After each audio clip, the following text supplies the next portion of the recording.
Setelah melahirkan bayi prematur, aku mengirim pesan ke grup keluarga berkata, "Aku dan bayiku di ruang NICU, tolong bantu kami." Tapi ibu mertua dan suamiku malah mengirim foto liburan mewah mereka di Hawaii dan berkata, "Kami tidak peduli, urus semua sendiri, jangan ngerepotin."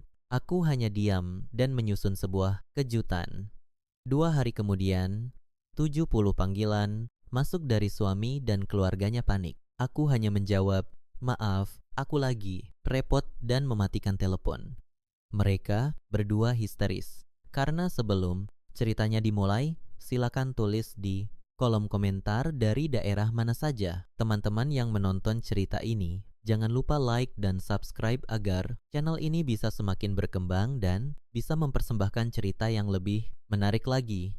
Suara mesin pemantau detak, jantung memecah kesunyian ruangan putih, itu dengan ketukan yang teratur, namun terasa menyiksa telinga. Mutia perlahan membuka kelopak matanya yang terasa seberat timah. Pandangannya masih kabur, kepalanya terasa sangat pusing dan seluruh tubuhnya seolah diikat erat pada ranjang besi tempatnya terbaring. Rasa nyeri yang teramat tajam menjalar di bagian perut bawahnya, mengingatkan pada luka sayatan yang masih sangat baru. Ia baru saja melewati sebuah operasi bedah darurat yang tidak hanya mempertaruhkan nyawanya sendiri, tetapi juga nyawa malaikat kecil yang selama ini ia kandung. Ingatannya kembali secara sepotong demi sepotong menyusun kepingan. Kejadian mengerikan beberapa jam yang lalu. Ia ingat rasa sakit luar biasa yang datang secara tiba-tiba saat ia sedang sendirian di rumah besarnya. Ia ingat menyeret tubuhnya ke arah meja untuk meraih telepon genggam dan memanggil ambulans dengan napas tersengal.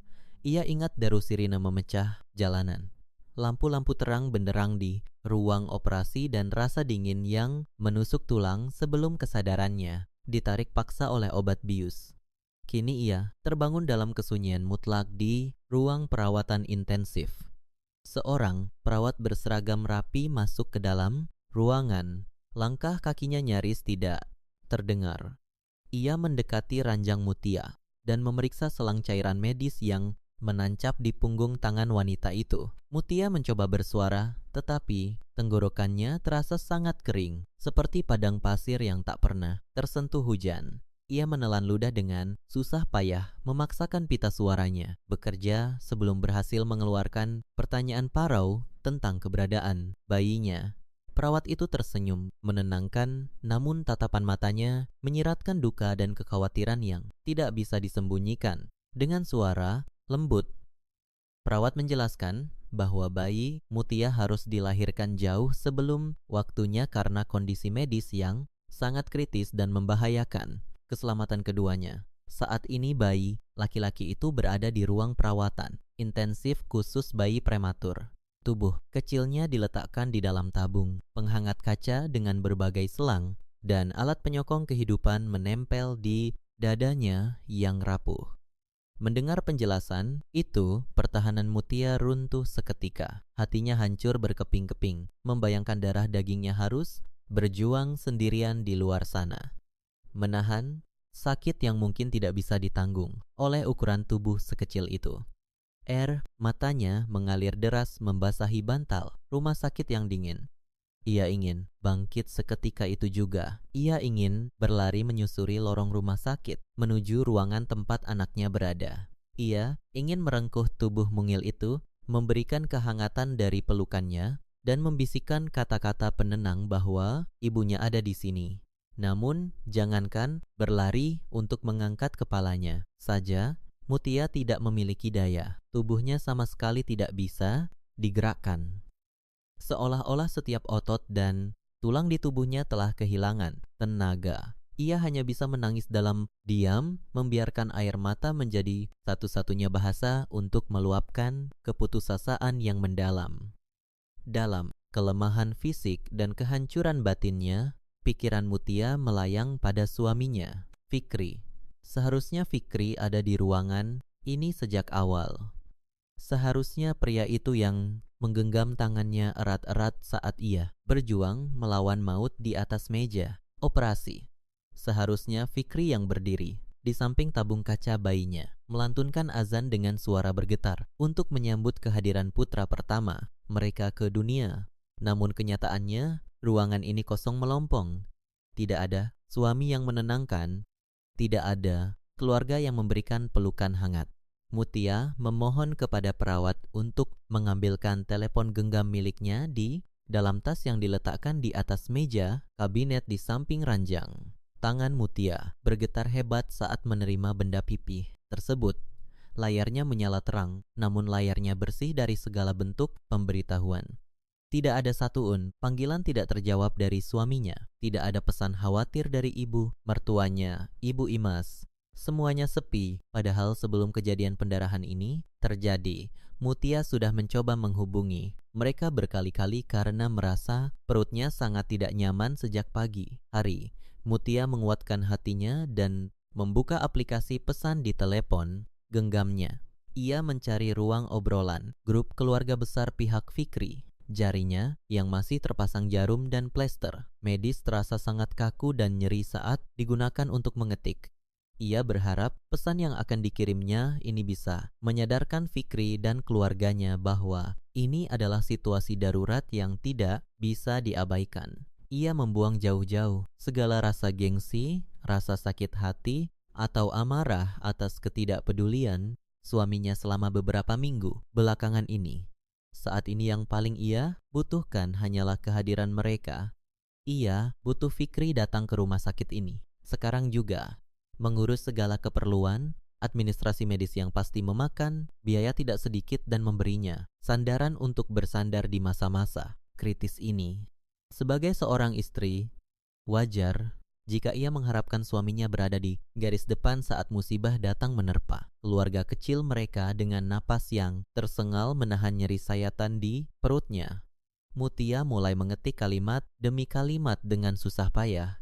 Ibu Mas, Fikri, tolong aku dan bayiku sekarang ada di ruang perawatan intensif. Kondisi kami berdua sangat kritis. Tolong bantu kami. Pesan singkat berisi jeritan minta tolong itu akhirnya terkirim. Mutia membiarkan layar teleponnya menyala, tidak melepaskan pandangannya sedikit pun dari ruang obrolan tersebut. Waktu terasa berjalan sangat merayap.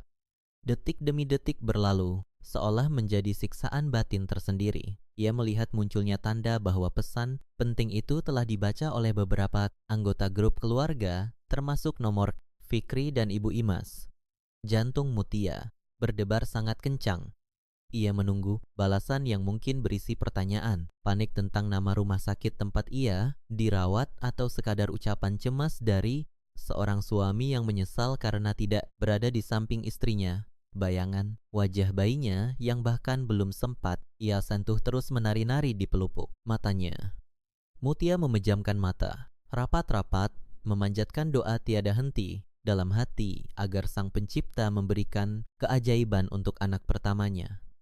Ia berjanji akan menukarkan apa saja, memberikan seluruh harta dan sisa hidupnya asalkan sang anak bisa selamat dan tumbuh sehat. Kesunyian ruang perawatan itu kini terasa semakin mencekam dan mencekik lehernya. Mutia merasa hawa dingin menyusup perlahan hingga ke sumsum tulangnya.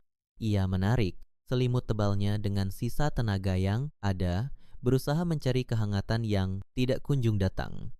Ia merasa sangat sendirian di tengah medan pertempuran yang begitu besar dan menakutkan. Ia mempertaruhkan segalanya untuk mempertahankan kehamilan ini melewati 9 bulan yang penuh tantangan. Namun, orang yang seharusnya menjadi pelindung utamanya justru menghilang tanpa jejak di saat paling menentukan. Mutia mencoba mengingat kembali awal mula pertengkarannya dengan Fikri 3 hari yang lalu.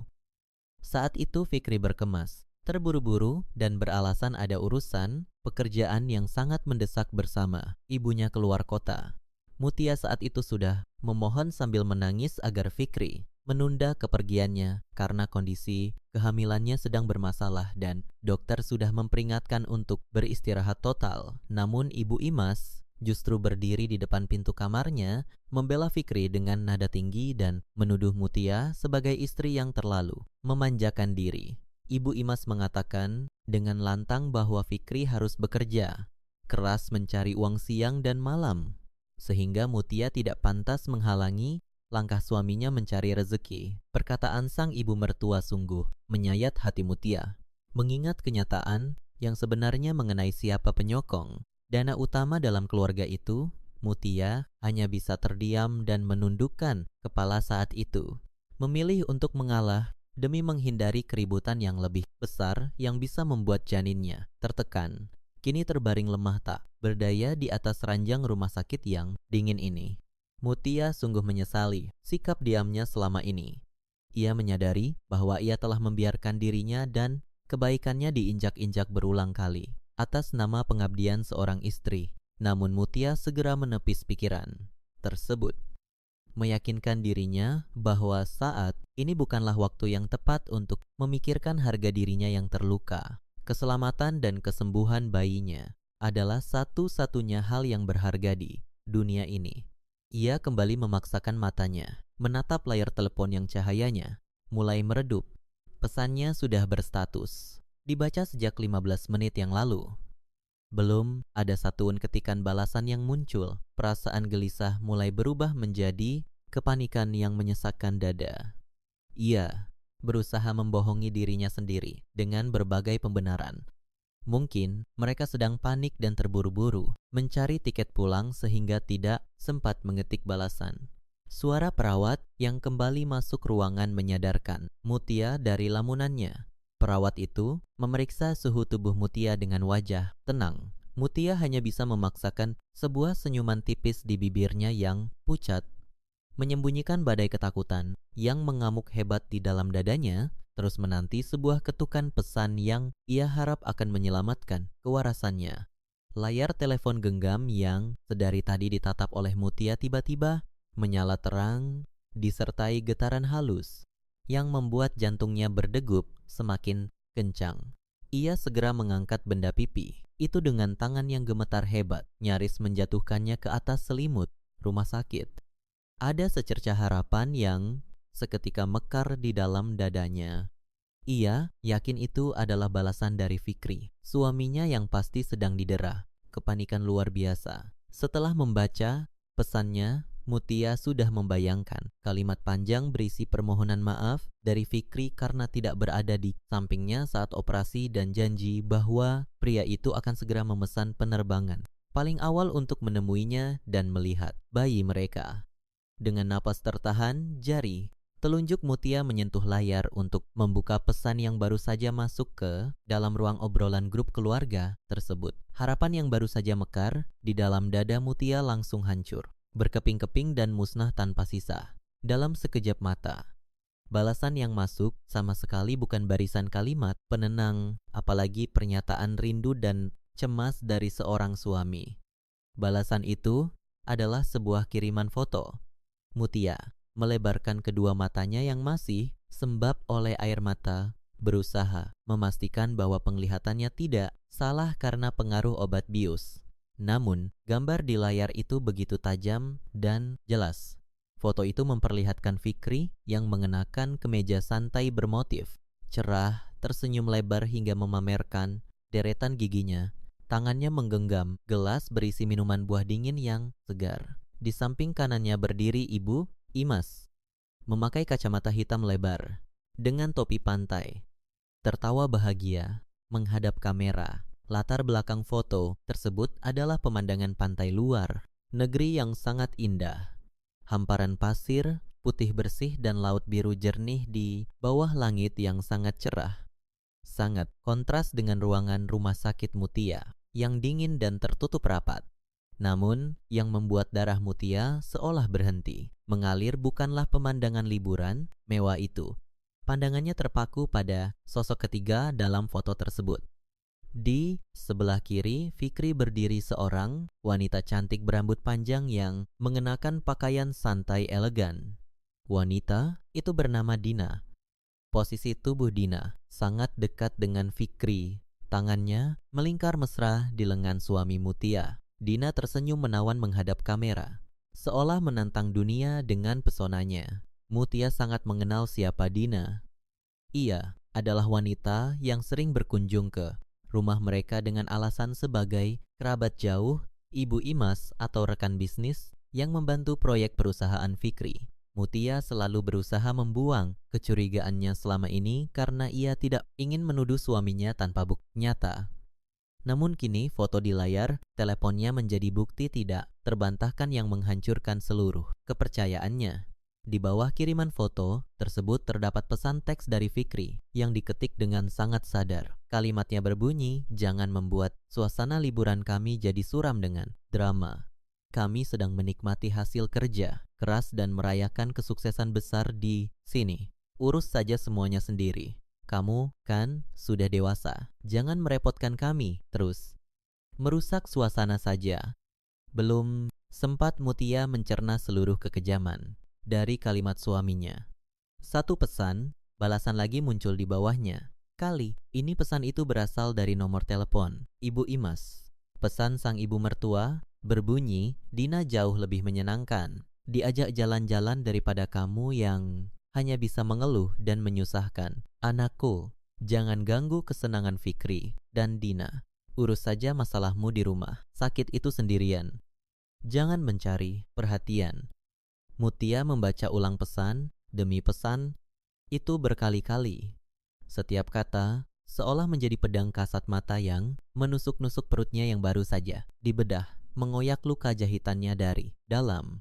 Tubuhnya tidak lagi gemetar karena sedih, melainkan karena gejolak emosi yang sangat asing dan menakutkan. Ia menatap layar teleponnya cukup lama, menatap senyum bahagia tiga orang yang sedang berpesta di atas penderitaannya dan di atas perjuangan hidup mati anaknya di ruangan sebelah. Air mata yang sedari tadi mengalir deras tiba-tiba saja berhenti. Kesedihan mendalam yang meremas hatinya menguap begitu saja ke udara, digantikan oleh hawa dingin yang merayap naik ke ubun-ubunnya.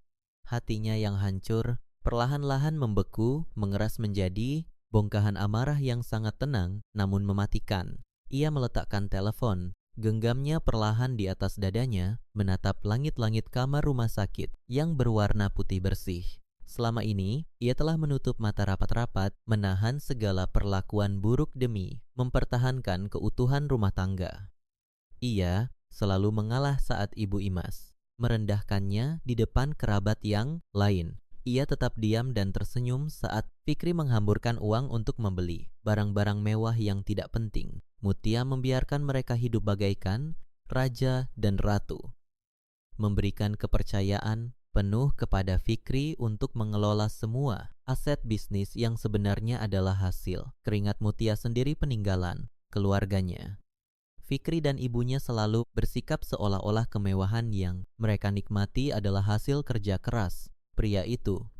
Padahal kenyataannya Fikri tidak memiliki sepeser pun modal saat pertama kali menikahinya. Semua perusahaan, rumah mewah yang mereka tinggali hingga biaya perjalanan luar negeri yang mereka banggakan saat ini, semuanya berasal dari rekening pribadi Mutia. Kemarahan yang membeku di dada Mutia kini berubah menjadi kesadaran penuh. Mereka menyebutnya merepotkan. Mereka merasa terganggu karena ia meminta bantuan saat berjuang melahirkan anak dari benih pria itu sendiri. Mereka bahkan dengan terang-terangan memamerkan perselingkuhan itu di hadapannya, merendahkannya seolah-olah Mutia adalah pihak yang tidak memiliki kekuatan apa-apa. Sebuah senyum tipis, dingin, dan penuh perhitungan perlahan terukir di bibir Mutia yang pucat. Rasa sakit pada luka bedahnya seolah menguap, tergantikan oleh kekuatan luar biasa yang bersumber dari insting seorang ibu yang dikhianati. Ia menyadari satu hal yang pasti, jika ia terus menangis dan meratapi nasib, ia dan bayinya akan mati perlahan-lahan oleh tekanan batin.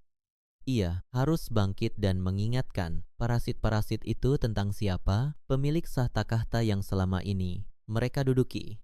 Dengan gerakan perlahan dan hati-hati agar selang medisnya tidak terlepas, Mutia kembali mengangkat telepon genggamnya.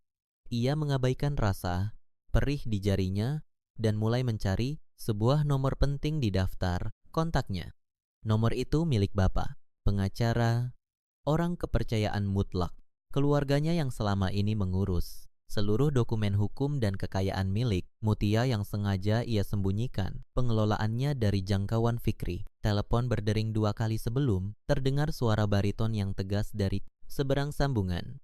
Tanpa membuang waktu untuk membalas sapaan formal, Mutia langsung memberikan perintah dengan nada suara yang sangat datar.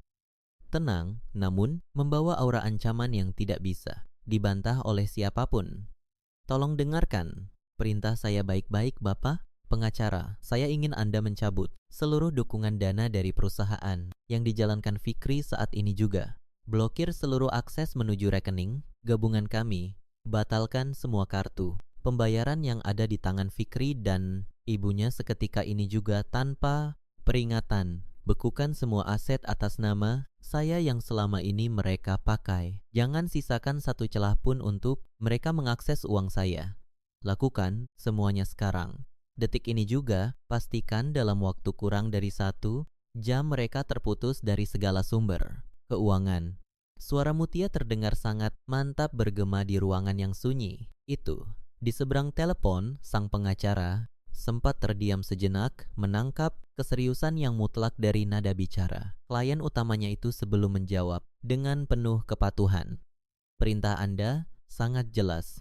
Semua proses penarikan, dana dan pembekuan aset akan selesai dalam waktu kurang dari 1 jam. Mereka akan jatuh dari puncak tertinggi dan kehilangan segalanya sebelum mereka menyadari apa yang terjadi. Balas. Pengacara itu dengan nada meyakinkan. Mutia memutus sambungan telepon tanpa mengucapkan selamat tinggal.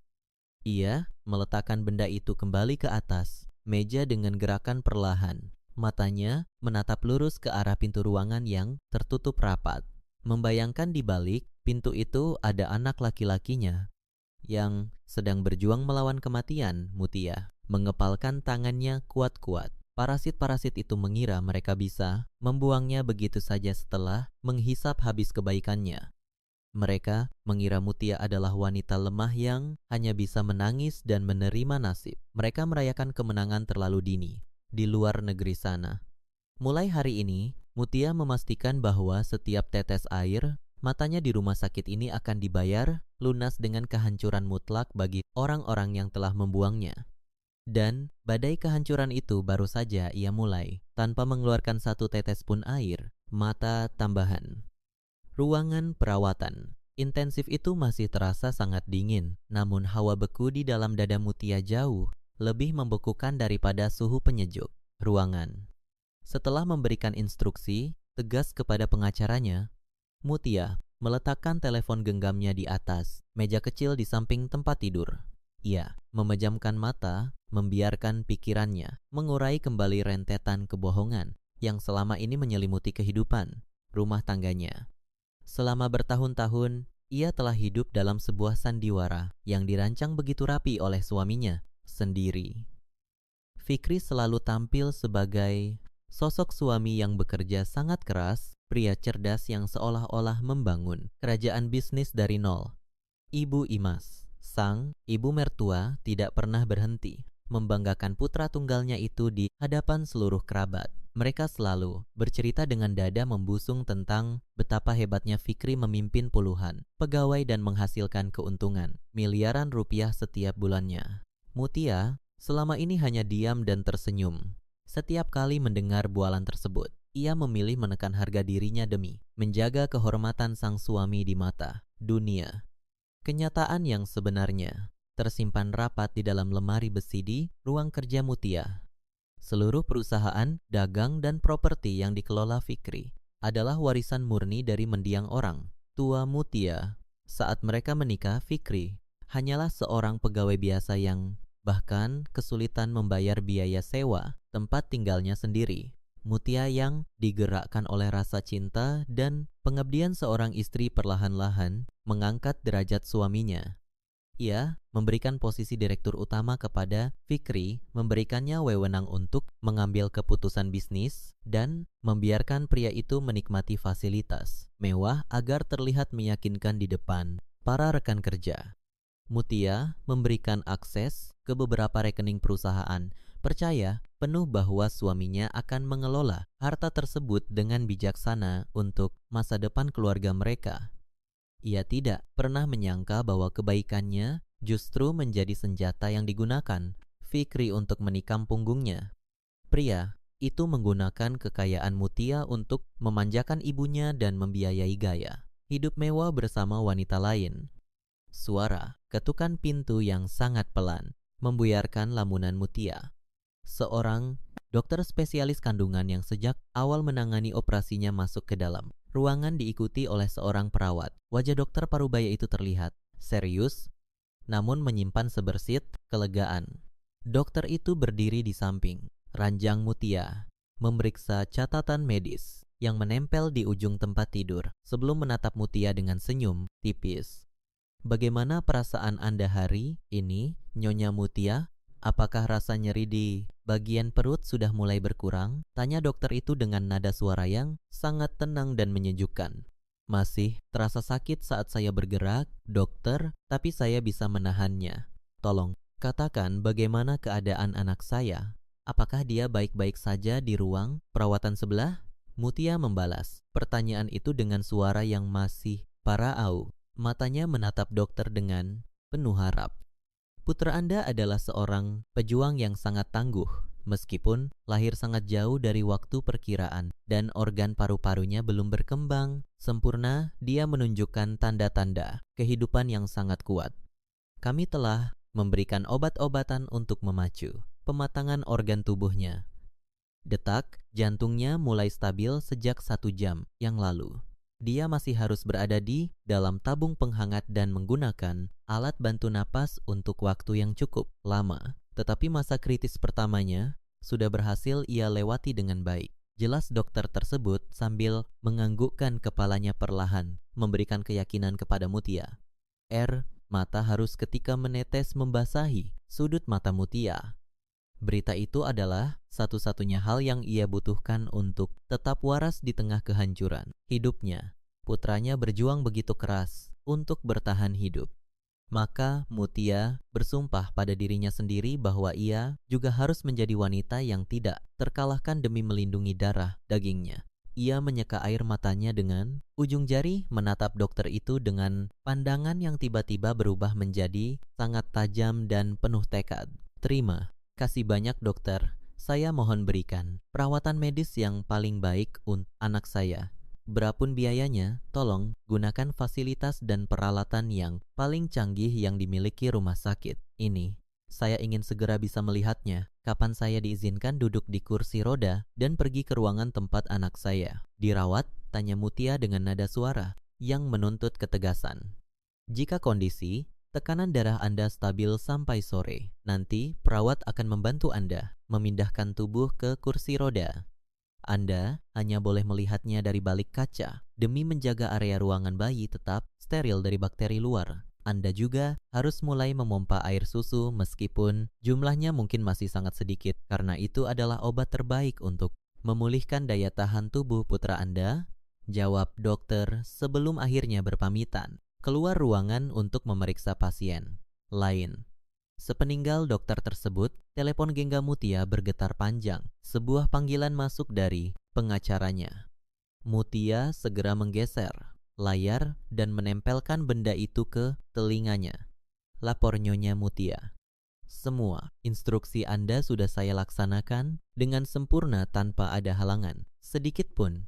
Suara bariton pengacara itu terdengar sangat jelas dan tegas. "Saya telah menarik seluruh dana operasional dari 3 rekening utama perusahaan. Saya juga sudah menghubungi pihak bank pusat untuk memblokir seluruh kartu kredit dan kartu debit yang dipegang oleh saudara Fikri dan Ibu Imas. Sistem bank mencatat penolakan transaksi beberapa menit yang lalu. Selain itu, saya telah membekukan akses mereka ke seluruh aset properti dan mengeluarkan surat pemberhentian sementara untuk saudara Fikri dari posisinya sebagai direktur utama perusahaan dengan alasan penyelidikan aliran dana yang mencurigakan. Kerja yang sangat bagus. Pastikan tidak ada satu orang pun di perusahaan yang memberikan bantuan pinjaman uang kepada mereka."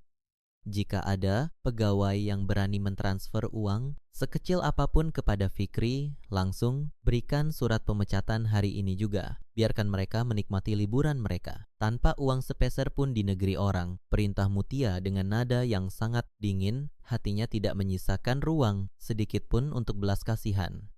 Baik, Nyonya Mutia. Saya juga sudah menyusun berkas gugatan cerai dan laporan kepolisian terkait penggelapan dana perusahaan yang digunakan untuk kepentingan pribadi di luar negeri. Berkas ini siap diserahkan ke pengadilan dan pihak berwajib kapan saja Anda memberikan perintah lanjutan. Tambah pengacara tersebut. Tahan dulu berkas hukum itu.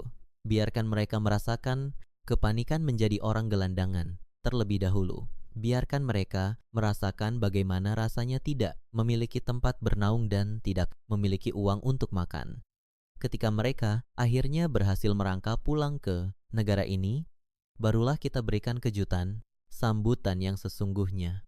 Saya akan menghubungi Anda lagi besok pagi, ucap Mutia mengakhiri pembicaraan. Mutia meletakkan teleponnya dan membuang napas panjang. Ia merasa seolah ada sebuah beban berat yang baru saja terangkat dari pundaknya. Rasa sakit di perutnya seakan tidak lagi mengganggunya. Ia meminta perawat untuk membantunya duduk dan membawa alat pompa susu. Sambil menahan rasa nyeri yang luar biasa di sekujur tubuhnya, Mutia mulai memeras air susunya tetes demi tetes. Setiap tetes yang berhasil ia kumpulkan adalah wujud cinta dan perjuangannya untuk sang anak. Ia tidak akan membiarkan kesedihan merusak kualitas air susunya. Mulai detik ini, tidak ada lagi Mutia yang lemah lembut dan selalu mengalah. Yang tersisa hanyalah seorang ibu yang siap menghancurkan siapa saja yang berani menyakiti dan mengabaikan anaknya. Parasit-parasit itu telah membangunkan seekor harimau yang selama ini tertidur lelap dan harimau itu kini bersiap untuk menerkam mereka tanpa sisa. Matahari bersinar terik menghangatkan hamparan pasir putih di sebuah pantai luar negeri yang sangat terkenal dengan kemewahannya. Angin laut berhembus sejuk membawa aroma garam dan kebebasan. Di kawasan perbelanjaan elit yang terletak tidak jauh dari bibir pantai, 3 orang sedang berjalan dengan penuh kebanggaan menelusuri deretan toko barang-barang bermerek dunia. Fikri berjalan di depan dengan dada membusung, mengenakan kacamata hitam keluaran terbaru dan jam tangan mahal yang berkilau tertimpa cahaya matahari. Di sebelah kanannya, Dina menggandeng lengannya erat-erat, sesekali menyandarkan kepalanya ke bahu. Fikri sambil tertawa manja. Dina mengenakan gaun pantai berbahan sutra yang sangat elegan. Sementara itu, Ibu, Imas berjalan sedikit di belakang. Mereka sibuk merekam setiap sudut bangunan mewah dan barang-barang mahal di dalam toko menggunakan telepon genggamnya, bersiap untuk memamerkan video tersebut kepada teman-teman arisannya di kampung halaman. Langkah Dina terhenti di depan sebuah etalase kaca yang memajang perhiasan-perhiasan berkilau dengan harga yang fantastis. Mata wanita itu berbinar terang menatap sebuah kalung bertahtakan berlian berukuran besar yang diletakkan di atas bantal bludru berwarna merah menyala. Ia menarik lengan Fikri dengan kuat, memaksa pria itu untuk ikut melihat barang mewah yang memikat hatinya tersebut. Mas Fikri, coba lihat kalung. Itu sangat cantik dan elegan, bukan? Kalau aku memakai kalung itu saat kita makan malam nanti, pasti aku akan menjadi wanita paling bersinar di seluruh tempat makan. Boleh ya, Mas? Belikan ini untukku, anggap saja sebagai hadiah perayaan karena kamu sudah berhasil mendapatkan proyek besar bulan ini.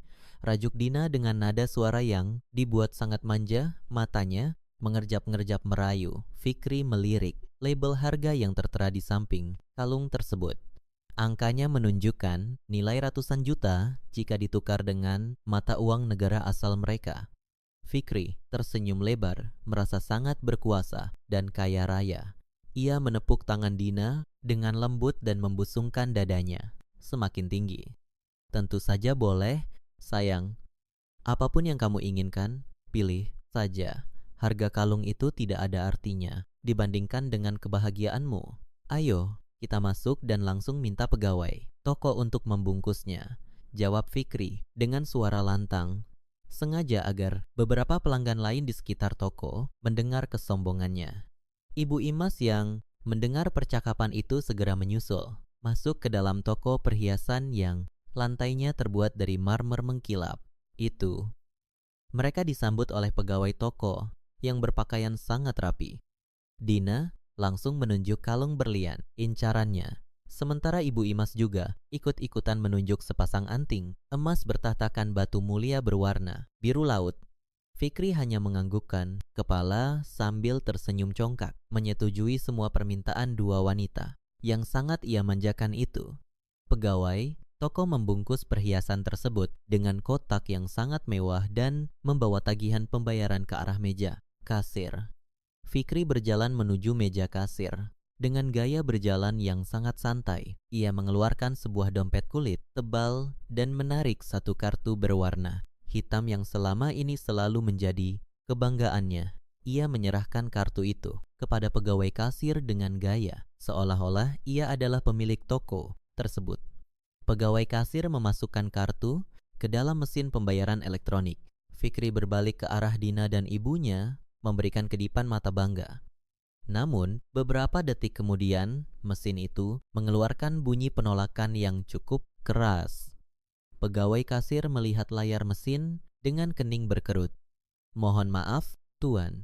Transaksi Anda ditolak oleh pihak bank. Apakah Anda memiliki kartu lain yang bisa digunakan?" tanya pegawai. Kasir itu dengan nada yang sangat sopan, namun cukup membuat senyum di wajah. Fikri sedikit memudar.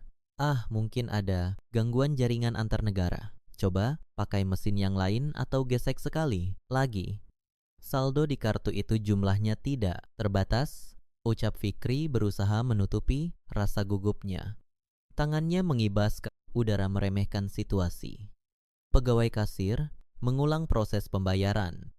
Namun mesin kembali mengeluarkan bunyi penolakan yang sama menampilkan pesan bahwa kartu tersebut telah diblokir secara permanen. Wajah Fikri mulai memerah karena malu, apalagi beberapa pelanggan lain mulai mencuri pandang ke arah meja kasir. Dengan gerakan cepat dan sedikit kasar, Fikri menarik kartu hitamnya dan mengeluarkan kartu kedua dari bank yang berbeda. Ia menyerahkan kartu itu kepada kasir. Mesin kembali berbunyi. Ditolak, mulai berkeringat dingin.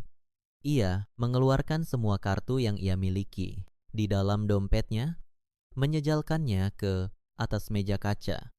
Pegawai kasir mencoba kartu-kartu itu satu persatu dan hasilnya selalu sama. Semua kartu pembayaran menolak transaksi. "Maafkan saya, Tuan. Seluruh kartu Anda tidak dapat diproses.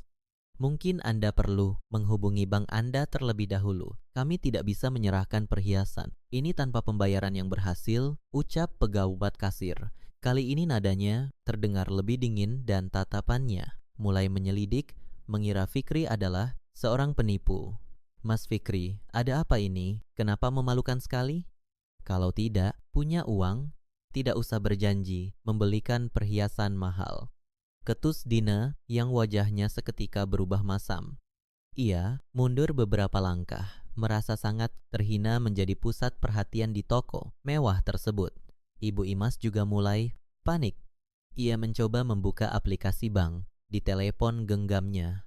Namun, layar teleponnya menampilkan tulisan bahwa akses masuknya telah dibekukan demi alasan keamanan.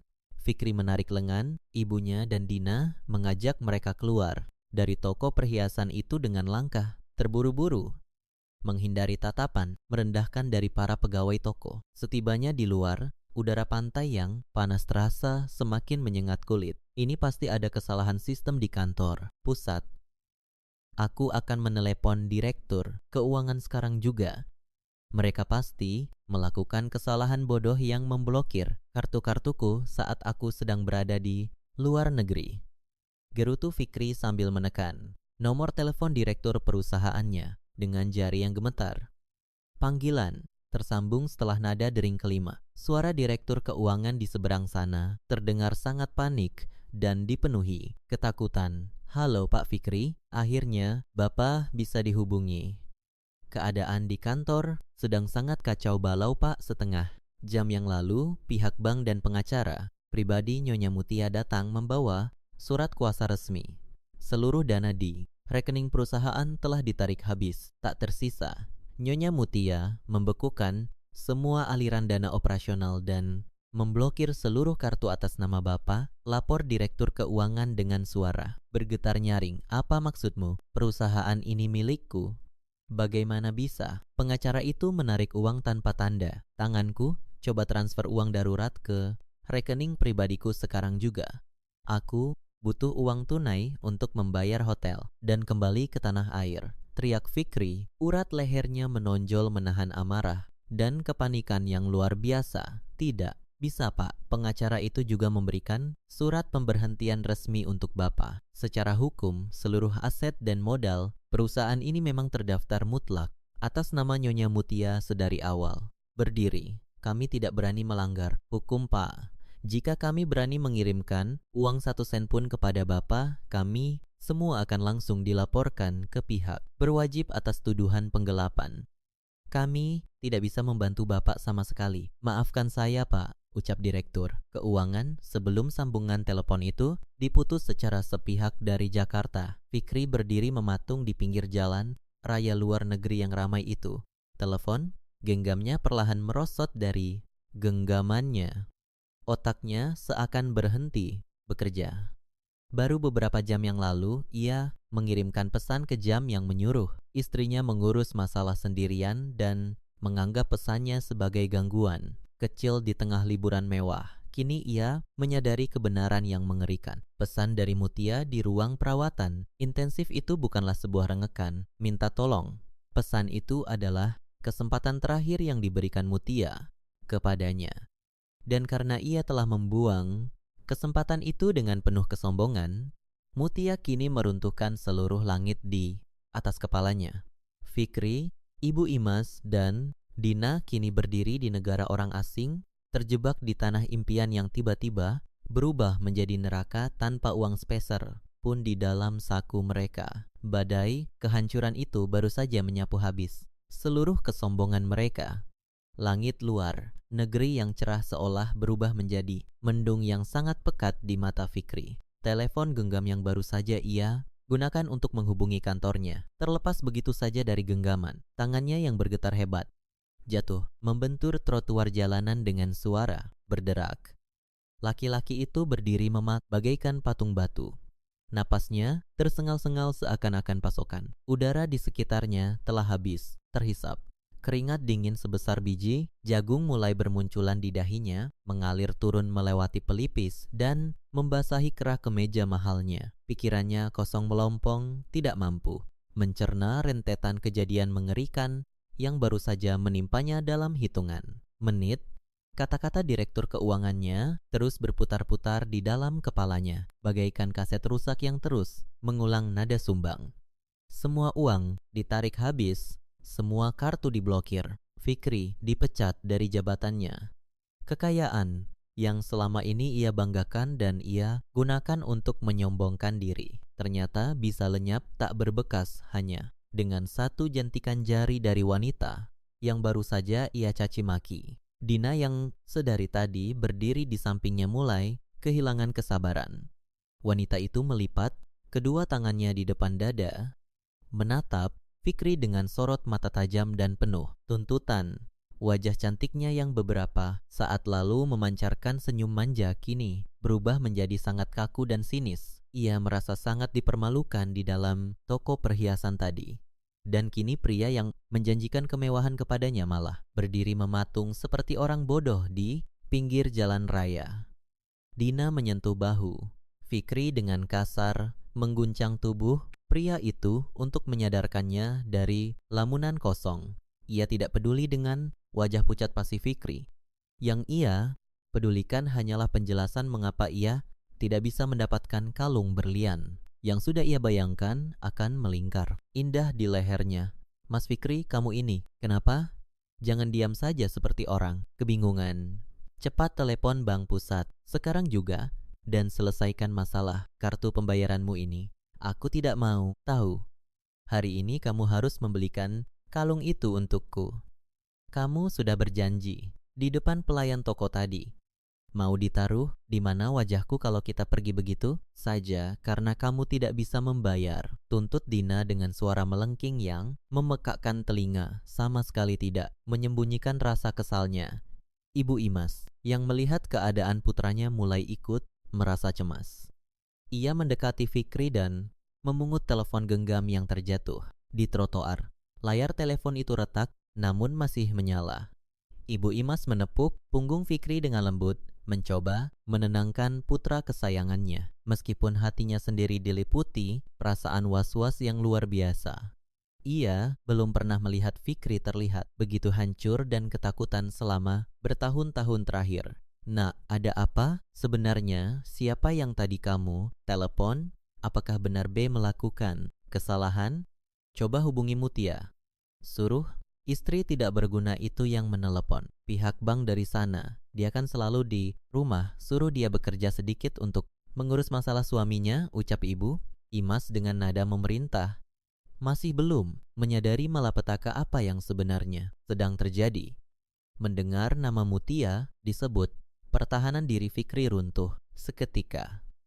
Kedua lututnya terasa lemas hingga ia hampir saja tersungkur ke aspal jika saja ia tidak berpegangan pada tiang lampu jalan di dekatnya. Ia menoleh ke arah ibunya dengan tatapan mata yang kosong dan penuh keputusasaan. Suaranya terdengar sangat parau dan bergetar saat ia akhirnya membuka mulut untuk menjelaskan kenyataan pahit yang baru saja ia ketahui. Semuanya sudah habis, Ibu. Tidak ada kesalahan dari pihak B Mutia yang melakukan semua ini. Dia telah menyewa pengacara untuk menarik seluruh dana operasional perusahaan dan memblokir semua kartu pembayaran yang kita bawa. Perusahaan itu, rumah kita, mobil mewah yang kita pakai, semuanya terdaftar atas nama Mutia. Dia membekukan semuanya. Kita sekarang tidak punya uang sepeser pun. Ibu, kita bangkrut. Jelas Fikri dengan napas memburu. Air mata keputusasaan mulai menggenang di pelupuk matanya. Pernyataan Fikri bagaikan petir di siang, bolong yang menyambar tepat di atas kepala Dina dan Ibu Imas. Dina memundurkan langkahnya secara teratur, menatap Fikri dengan pandangan tidak percaya yang perlahan-lahan berubah menjadi tatapan jijik yang sangat merendahkan. Masker kepalsuan wanita itu terlepas sepenuhnya.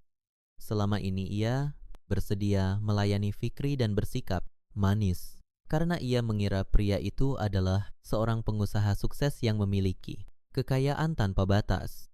Ia sama sekali tidak tahu menahu bahwa seluruh kemewahan itu adalah milik istri sah. Fikri mendengar bahwa pria di hadapannya kini hanyalah seorang pengangguran tanpa harta. Rasa cinta palsu di hati Dina menguap seketika, digantikan oleh kemarahan karena merasa tertipu mentah-mentah. Apa kamu bilang? Jadi selama ini kamu menipuku, mentah-mentah.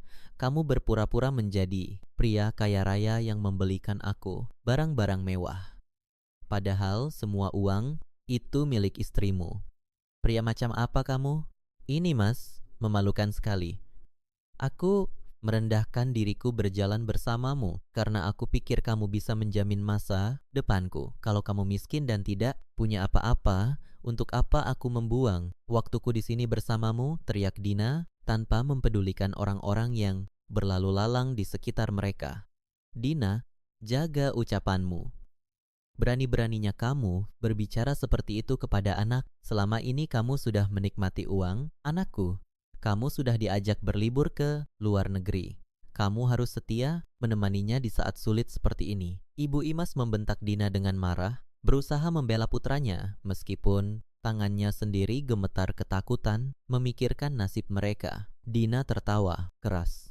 Tawa yang terdengar sangat sumbang dan penuh penghinaan. Ia menatap Ibu Imas dari ujung kepala hingga ujung kaki dengan tatapan meremehkan. Setia membuat lelucon di saat seperti ini. Ibu, aku menemani Fikri karena dia punya uang. Kalau uangnya sudah tidak ada, urusanku dengan kalian sudah selesai. Coba saja kalian bertahan hidup di negara orang tanpa sepeser uang pun. Aku punya uang simpananku sendiri. Aku bisa mengurus diriku tanpa pria pembohong ini.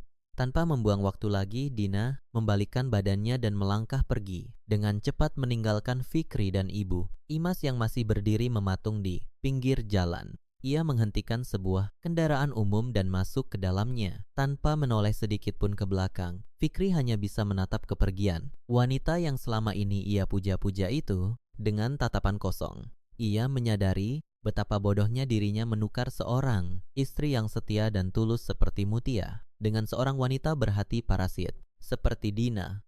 Namun penyesalan itu datang terlambat karena masalah yang lebih besar sudah menanti mereka di depan mata. Dengan sisa-sisa tenaga dan langkah yang gontai, Fikri mengajak ibunya berjalan kembali menuju tempat penginapan mewah tempat mereka menginap. Mereka berharap setidaknya masih bisa beristirahat di dalam kamar dan memikirkan jalan keluar besok pagi. Sepanjang perjalanan, Ibu Imas tidak berhenti menangis dan mengumpat menyalahkan Mutia atas segala kesialan yang menimpa mereka. Fikri hanya dia, membisu. Pikirannya sibuk mencari cara bagaimana mereka bisa bertahan hidup dan pulang ke tanah air. Namun, setibnya mereka di halaman depan tempat penginapan tersebut, sebuah pemandangan yang menghancurkan hati sudah menyambut mereka. Beberapa petugas keamanan berseragam rapi berdiri di depan pintu masuk utama menjaga 2 buah koper besar milik Fikri dan ibunya yang sudah diletakkan sembarangan di teras luar bangunan. Seorang petugas resepsionis menghampiri mereka dengan wajah datar dan tatapan yang sangat dingin. Ia menyerahkan selembar kertas tagihan kepada Fikri. Kertas itu berisi keterangan pembatalan masa menginap. Mohon maaf Tuan, kami menerima pemberitahuan dari pihak bank bahwa uang jaminan yang Anda berikan saat kedatangan telah ditarik paksa. Semua kartu pembayaran Anda juga telah masuk ke dalam daftar hitam. Oleh karena itu, kami terpaksa menghentikan layanan kamar untuk Anda. Staf kami sudah merapikan seluruh barang pribadi Anda ke dalam koper. Anda berdua dipersilakan untuk meninggalkan area tempat penginapan kami sekarang juga. Tegas petugas tersebut tanpa memberikan sedikit pun ruang untuk tawar-menawar. Fikri mencoba berdebat, memohon agar diberikan waktu 1 malam saja. Namun petugas keamanan langsung melangkah maju, siap mengusir mereka dengan paksa jika mereka membuat keributan. Dengan perasaan hina yang luar biasa, Fikri meraih gagang kopernya. Sementara Ibu Imas menangis, meraung-raung sambil memeluk koper miliknya. Mereka diseret keluar dari gerbang tempat penginapan mewah tersebut, disaksikan oleh tamu-tamu lain yang memandang mereka dengan tatapan aneh. Malam mulai turun menyelimuti kota asing tersebut membawa hawa dingin yang menusuk tulang. Fikri dan Ibu Imas kini resmi menjadi gelandangan di negeri orang. Duduk di atas koper mereka di bawah temaram lampu jalan, menebus kesalahan fatal yang telah mereka perbuat dengan harga yang sangat mahal. 2 hari yang terasa seperti seumur hidup telah berlalu bagi Fikri dan Ibu Imas. Kota luar negeri yang tadinya terlihat seperti surga dunia, kini berubah wujud menjadi neraka penyiksaan yang tidak ada ujungnya. Mereka berdua terpaksa menghabiskan malam-malam yang dingin dengan tidur di kursi taman umum atau meringkuk di sudut stasiun kereta bawah tanah. Setiap kali mereka memejamkan mata, petugas keamanan selalu datang mengusir mereka dengan bentakan kasar. Rasa lapar mulai menggerogoti perut mereka tanpa ampun. Uang tunai yang tersisa di saku Fikri hanya cukup untuk membeli sebotol air mineral dan sepotong roti kering yang harus mereka bagi berdua. Ibu Imas yang terbiasa hidup enak dengan pelayanan serba mewah, kini tubuhnya terlihat sangat lusuh. Pakaiannya kotor, rambutnya berantakan, dan wajahnya pucat pasi menahan lapar, serta masuk angin. Ia terus-menerus merintih kesakitan, menyalahkan Fikri, menyalahkan Dina, dan yang paling banyak menyalahkan Mutia atas penderitaan yang sedang mereka alami. Fikri sendiri tidak dalam keadaan yang lebih baik. Kesombongan dan kebanggaan dirinya telah hancur berkeping-keping tak tersisa. Ia mencoba meminta bantuan kepada orang-orang yang berlalu lalang. Namun, keterbatasan bahasa dan penampilan mereka yang berantakan membuat orang-orang justru menjauh karena mengira mereka adalah penipu jalanan. Fikri juga sudah mencoba mendatangi kantor kedutaan besar negaranya. Namun, antrian yang panjang dan birokrasi yang rumit membuat proses pemulangan mereka tidak bisa dilakukan dalam waktu singkat. Di tengah keputusasaan yang semakin mencekik, satu-satunya harapan Fikri adalah memohon pengampunan dari Mutia. Ia yakin jika ia meminta maaf dan memohon dengan sangat menyedihkan, Mutia, yang selama ini selalu berhati lembut, pasti akan luluh dan mengirimkan uang untuk menyelamatkan mereka. Namun, kenyataan berkata lain. Jauh di tanah air, Mutia sedang duduk tenang di kursi roda di dalam ruang perawatan khusus bayi. Tubuhnya perlahan mulai pulih dan rasa sakit dari luka bedahnya sudah bisa ia atasi. Perhatian Mutia sepenuhnya tercurah pada tabung penghangat di hadapannya. Di dalam tabung itu, bayi laki-lakinya mulai menunjukkan perkembangan yang sangat menggembirakan. Selang-selang medis perlahan-lahan mulai dilepaskan satu persatu. Warna kulit bayi itu mulai terlihat kemerahan dan sehat. Setiap kali Mutia memasukkan tangannya ke dalam lubang tabung untuk menyentuh jemari mungil anaknya, bayi itu akan menggenggam jari Mutia dengan kuat, seolah-olah menyalurkan kekuatan kehidupan yang luar biasa kepada ibunya. Mutia tersenyum sangat tulus. Senyum pertama yang benar-benar lepas sejak kejadian mengerikan hari itu. Ia tidak lagi memikirkan rasa sakit hatinya, karena kebahagiaan melihat putranya bertahan hidup jauh lebih besar dari apapun di dunia ini. Setelah puas melihat perkembangan bayinya, perawat membantu Mutia kembali ke kamar perawatannya untuk beristirahat. Setibanya di kamar, Mutia duduk, bersandar di bantal yang ditumpuk tinggi, meraih telepon genggamnya yang tergeletak di atas meja. Begitu layar telepon menyala, puluhan pemberitahuan langsung membanjiri layarnya secara bersamaan. Ada 70 panggilan tidak terjawab yang semuanya berasal dari nomor luar negeri milik suaminya. Mutia menatap deretan pemberitahuan itu dengan pandangan yang sangat tenang dan wajah yang sama sekali tidak menampilkan emosi apapun. Tidak ada rasa kasihan, tidak ada rasa sedih, dan tidak ada niat sedikit pun untuk membalas panggilan tersebut. Ia bisa membayangkan kepanikan luar biasa yang sedang melanda Fikri di sana.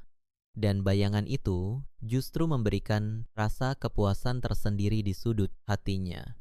Mutia meletakkan kembali telepon genggamnya di pangkuannya dan mulai membaca buku panduan merawat bayi lahir awal. Namun belum sempat ia membuka halaman pertama, telepon genggamnya kembali bergetar dan menyala, menampilkan panggilan masuk dari nomor Fikri untuk yang ke-71 kalinya. Kali ini, Mutia tidak membiarkan telepon itu mati dengan sendirinya.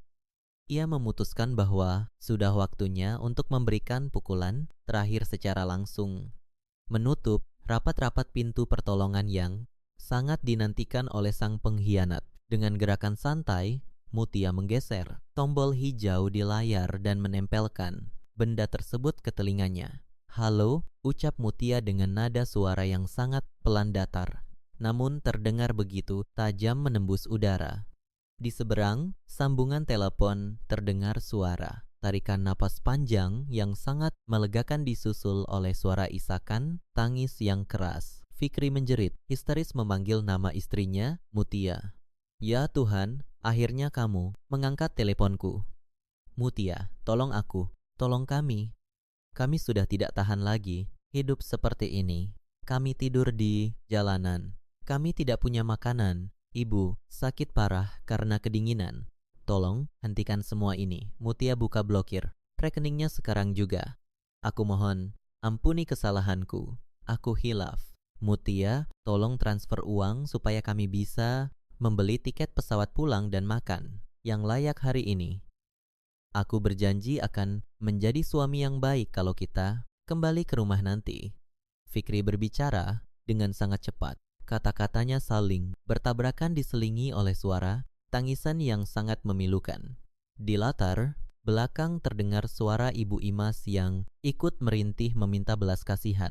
Mutia mendengarkan seluruh permohonan menyedihkan itu tanpa sedikit pun mengubah raut wajahnya.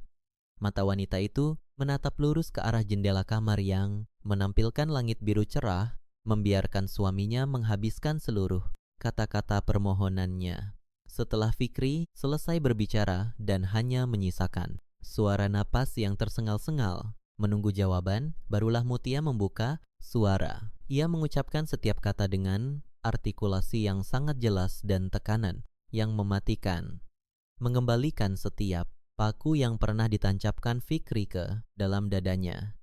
Mas Fikri, kamu bicara apa? Kenapa harus menangis dan memohon-mohon kepadaku? Bukankah kamu sendiri yang bilang sedang merayakan kesuksesan besar di sana? Bukankah ibu bilang jalan-jalan dengan Dina jauh lebih menyenangkan daripada bersamaku? Balas Mutia dengan nada yang sangat tenang, seolah-olah ia sedang menanyakan kabar cuaca hari ini. Mutia, tolong jangan ungkip masalah itu lagi. Dina sudah pergi meninggalkan kami saat tahu aku tidak punya uang. Dia wanita jahat. Mutia, hanya kamu istriku yang paling baik. Tolong, aku minta maaf. Jangan biarkan suamimu dan ibu mertuamu mati kelaparan di jalanan negara orang. Aku sungguh mohon ampun, ratap Fikri dengan suara yang semakin melemah dan bergetar. Hebat. Mutia menarik napas pelan, memastikan suaranya tidak bergetar sedikit pun. Ia tidak akan membiarkan pria itu merasakan celah kelemahan darinya. Maaf sekali mas, aku tidak bisa membantumu. Anakku sudah mulai stabil pertumbuhannya dan sekarang aku sedang sangat repot mempersiapkan segala kebutuhan kepulangannya dari rumah sakit. Mengurus bayi jauh lebih penting bagiku saat ini, ucap Mutia dengan nada tegas tanpa sedikit pun keraguan. Mutia, kamu tidak bisa melakukan ini kepada kami. Kami ini keluargamu, teriak Fikri. Kepanikannya berubah menjadi kemarahan putus asa. Keluarga, terkekeh pelan, sebuah tawa dingin yang mengiris hati pendengarnya. Kalian tidak pernah menganggapku keluarga. Saat aku bertaruh nyawa di atas meja operasi, kamu memilih bersenang-senang dengan wanita selingkuhanmu memakai uangku. Ingat baik-baik balasan pesanmu kepadaku. 2 hari yang lalu, Mas Fikri, aku hanya mengembalikan pesan itu kepadamu. Sekarang, kalian kan sedang menikmati liburan. Urus saja semuanya sendiri. Kamu sudah dewasa. Jangan merepotkan aku. Terus. Selesai mengucapkan kalimat tersebut, tanpa menunggu balasan sepatah kata pun dari Fikri, Mutia langsung menekan tombol merah di layar teleponnya. Sambungan terputus secara sepihak. Mutia kemudian masuk pengaturan kontaknya dan memblokir nomor telepon suaminya serta nomor telepon ibu mertuanya secara permanen. Ia meletakkan telepon genggamnya kembali ke atas meja, merasakan kedamaian yang luar biasa menyelimuti hatinya. Parasit itu akhirnya musnah. Di seberang lautan sana, Fikri menatap layar teleponnya yang kembali menampilkan menu utama. Karena sambungan telah ditutup, ia mencoba memanggil ulang nomor istrinya. Namun, yang terdengar hanyalah suara mesin penjawab otomatis yang memberitahukan bahwa nomor tersebut tidak dapat dihubungi. Fikri menjatuhkan telepon genggamnya ke pangkuannya. Seluruh tenaga di tubuhnya menguap habis. Ia menoleh ke arah ibunya yang sedang menggigil kedinginan di atas bangku taman. Air mata penyesalan mengalir deras membasahi pipinya yang kotor. Pintu pertolongan telah tertutup rapat, digembok oleh kesombongannya sendiri. Fikri akhirnya menyadari bahwa di dunia ini pengkhianatan mungkin bisa disembunyikan sementara waktu. Tetapi balasan dari perbuatan jahat akan selalu menemukan jalannya. Menagih lunas setiap tetes air mata yang pernah ia sebabkan tanpa memberikan ampunan sedikit pun. Waktu berjalan dengan sangat lambat dan menyiksa bagi 2 orang yang kini telah kehilangannya seluruh harga diri mereka di negara asing. Setelah panggilan telepon yang diputus secara sepihak oleh Mutia, Fikri dan Ibu Imas benar-benar terjerumus ke dalam dasar penderitaan yang paling dalam. Uang mereka telah habis tak bersisa bahkan untuk sekedar membeli sebotol air minum. Mereka menghabiskan hari-hari berikutnya dengan berjalan tanpa arah, menahan rasa lapar yang melilit perut hingga membuat pandangan menjadi berkunang-kunang. Pakaian mewah yang mereka kenakan saat berangkat kini telah berubah menjadi sangat kotor, berbau tidak sedap dan penuh dengan debu jalanan. Ibu Imas yang tidak pernah merasakan kesulitan seumur. Hidupnya terus-menerus menangis sambil memegangi perutnya yang sakit. Kesombongan yang selalu ia pamerkan kepada semua orang kini telah lenyap tanpa bekas, digantikan oleh tatapan kosong dan rintihan keputusasaan. Fikri pun tidak kalah hancurnya. Pria yang tadinya berjalan dengan dada membusung, itu kini harus menundukkan kepala dalam-dalam saat mengais sisa makanan di sekitar tempat pembuangan umum demi menyambung nyawa ibunya. Keberadaan mereka yang luntang-lantung di tempat umum akhirnya menarik perhatian pihak berwenang setempat. Pada hari kelima, masa gelandangan mereka, sebuah kendaraan patroli kota berhenti tepat di depan bangku taman tempat Fikri dan Ibu Imas sedang beristirahat. Beberapa petugas berseragam turun dan menanyakan dokumen perjalanan mereka. Fikri mencoba menjelaskan situasi mereka dengan terbata-bata. Namun petugas tersebut langsung menahan mereka karena dianggap mengganggu ketertiban umum dan tidak memiliki jaminan keuangan untuk tinggal di negara tersebut. Mereka dibawa secara paksa ke pusat penahanan sementara bagi warga negara asing yang bermasalah. Di tempat itu, Fikri dan ibunya dikumpulkan bersama puluhan pelanggar hukum lainnya dalam sebuah ruangan besar yang berlantai dingin tanpa alas yang layak. Makanan yang diberikan hanyalah sepiring nasi keras dan lauk yang rasanya sangat hambar. Sebuah hukuman telak bagi lidah Ibu Imas yang biasanya selalu disajikan hidangan mahal dari rumah makan ternama. Berita penahanan mereka akhirnya sampai ke pihak perwakilan negara asal melalui proses birokrasi yang memakan waktu cukup lama. Petugas perwakilan datang untuk memeriksa keadaan Fikri dan mulai mengurus dokumen pemulangan paksa mereka. Proses ini tidaklah mudah dan cepat. Fikri harus menandatangani berbagai surat pernyataan hutang kepada negara karena biaya perjalanan pulang mereka ditanggung sementara oleh pemerintah. Fikri merasa sangat terhina saat harus membubuhkan tanda tangannya di atas kertas tersebut. Mengakui di hadapan para petugas bahwa dirinya yang tadinya mengaku sebagai pengusaha kaya raya kini jatuh miskin hingga tidak mampu membeli karcis pesawat. Petugas perwakilan menatap Fikri dengan pandangan dingin dan penuh penghakiman, seolah tahu bahwa masalah yang menjerat pria itu bukanlah sekadar nasib buruk, melainkan hasil dari perbuatannya sendiri. Setelah melewati berbagai pemeriksaan yang melelahkan, tiket pemulangan paksa akhirnya diterbitkan dan mereka diantar menuju bandar udara. Di bawah pengawasan ketat petugas hingga mereka benar-benar masuk ke dalam pesawat. Penerbangan pulang itu menjadi pengalaman paling memalukan sepanjang hidup Fikri. Mereka tidak lagi duduk di kursi kelas mewah yang luas dan nyaman. Pihak berwenang menempatkan mereka di kursi paling belakang tepat di sebelah kamar kecil pesawat yang sering dilewati oleh banyak orang. Para penumpang lain yang duduk di sekitar mereka sering kiali menutup hidung atau memalingkan wajah karena tidak tahan dengan aroma tubuh Fikri dan Ibu Imas yang sudah berhari-hari tidak tersentuh air bersih. Ibu Imas terus menutupi wajahnya dengan kedua tangan, menangis tertahan sepanjang perjalanan melintasi benua tersebut. Sementara itu, Fikri menatap keluar jendela kecil pesawat dengan pandangan kosong. Di dalam benaknya, ia masih berusaha menyusun kepingan-kepingan harapan palsu. Ia meyakinkan dirinya sendiri bahwa setip di tanah air, ia masih memiliki rumah mewah untuk tempat berteduh. Ia berencana untuk mendatangi Mutia di rumah sakit, bersujud di kaki istrinya itu dan memohon pengampunan hingga Mutia mau mengembalikan seluruh kehidupannya yang hilang. Ia masih berpikir bahwa hukuman Mutia hanya sebatas pelajaran sementara.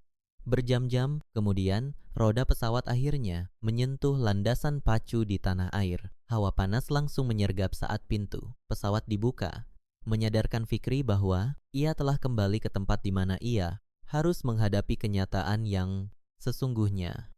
Fikri dan ibunya berjalan gontai menyusuri lorong kedatangan. Kaki mereka terasa sangat berat untuk melangkah.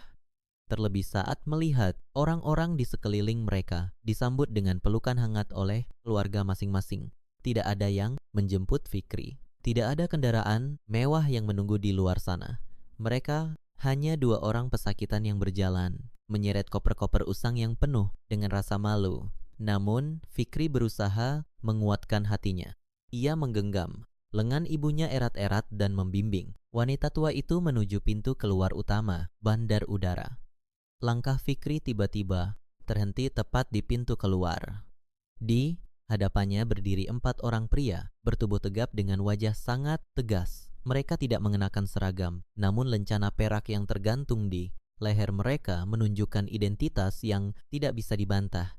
2 orang berseragam resmi pihak berwajib juga berjaga sedikit di belakang mereka. Pria yang berdiri paling depan melangkah mendekati Fikri. Matanya menatap tajam menembus pertahanan diri Fikri yang sudah sangat rapuh. Jantung Fikri seolah berhenti berdetak saat pria itu menyebut namanya dengan nada suara yang menggema di seluruh area penjemputan. Saudara, Fikri dan saudari Imas, kami dari pihak Kepolisian Bagian Kejahatan Keuangan. Kami telah menunggu kedatangan Anda, ucap pria tersebut sambil mengeluarkan sebuah map tebal dari balik jaketnya. Ada urusan apa Bapak mencari saya? Saya baru saja tiba dari perjalanan panjang. Saya sangat lelah dan ingin segera pulang ke rumah, jawab Fikri dengan suara bergetar berusaha menutupi ketakutannya yang semakin membesar. Anda tidak akan pulang ke rumah Manaun hari. Ini saudara Fikri, kami membawa surat perintah penangkapan atas nama Anda. Anda dilaporkan secara resmi atas tindakan pemindahan uang secara tidak sah, penyalahgunaan wewenang jabatan, dan penggelapan dana perusahaan dalam jumlah yang sangat besar untuk kepentingan pribadi. Semua bukti pemindahan dana menuju rekening luar negeri dan catatan transaksi pembelian barang-barang berharga telah diserahkan oleh pengacara pelapor, tegas petugas kepolisian itu sambil menunjukkan selembar kertas yang berisi rincian tuduhan kejahatan. Ini pasti salah. Paham, perusahaan itu milik saya yang menjalankannya selama ini. Kalian tidak bisa menangkap saya hanya karena tuduhan tidak berdasar dari istri saya yang sedang sakit. Teriak Fikri panik, wajahnya memucat seketika membayangkan jeruji besi yang kini menanti di depan matanya. Melihat putranya akan ditahan, Ibu Imas langsung kehilangan kendali. Ia menjatuhkan diri ke lantai bandar udara, memukul-mukul lantai sambil menjerit. Sejadi-jadinya menarik perhatian ratusan pasang mata yang sedang berada di sana. Orang-orang mulai berkerumun, mengeluarkan telepon genggam mereka untuk merekam kejadian memalukan tersebut. Tolong kami jangan bawa anak saya. Menantu saya perempuan jahat. Dia menjebak anak saya. Mutia itu perempuan, tidak tahu diuntung. Tolong lepaskan anak saya. Lolong Ibu Imas dengan suara melengking yang memekakkan telinga. Petugas kepolisian tidak sedikit pun terpengaruh oleh sandiwara wanita tua tersebut. Dengan gerakan cepat dan terukur, 2 petugas maju dan memegang kedua lengan Fikri, menguncinya agar tidak bisa melarikan diri. Saudara Fikri, Anda memiliki hak untuk tetap diam. Segala sesuatu yang Anda katakan dapat digunakan untuk melawan Anda di pengadilan. Anda juga berhak didampingi oleh pengacara selama proses pemeriksaan berlangsung. Tolong bersikap kooperatif dan ikut kami ke kantor sekarang juga. Untuk saudari Imas, Anda juga harus ikut ke kantor untuk memberikan keterangan sebagai saksi terkait aliran dana yang Anda nikmati. Perintah petugas itu tanpa keraguan sedikit pun. Fikri tidak bisa lagi melawan. Tenaganya sudah habis, terkuras selama menjadi gelandangan. Ia menundukkan kepalanya dalam saat petugas membawanya membelah kerumunan orang yang menatapnya dengan pandangan penuh rasa, jijik dan cemoohan. Kilatan cahaya kamera dari telepon genggam orang-orang yang merekam kejadian itu seolah menjadi sambutan selamat datang yang paling menyakitkan baginya. Ibunya diseret dengan susah payah oleh petugas wanita karena terus-menerus memberontak dan mengutuk nama Mutia. Dalam perjalanan menuju kendaraan pihak berwajib di luar gedung, Fikri menyadari satu hal yang menghancurkan sisa kewarasannya. Mutia tidak pernah berniat memberinya pelajaran sementara.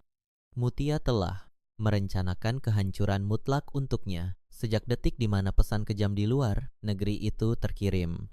Dan sambutan penangkapan di depan umum ini hanyalah babak awal dari pembalasan dendam sang istri yang selama ini ia anggap lemah, tak berdaya. Proses pemeriksaan di kantor kepolisian berlangsung sangat lama dan menguras tenaga.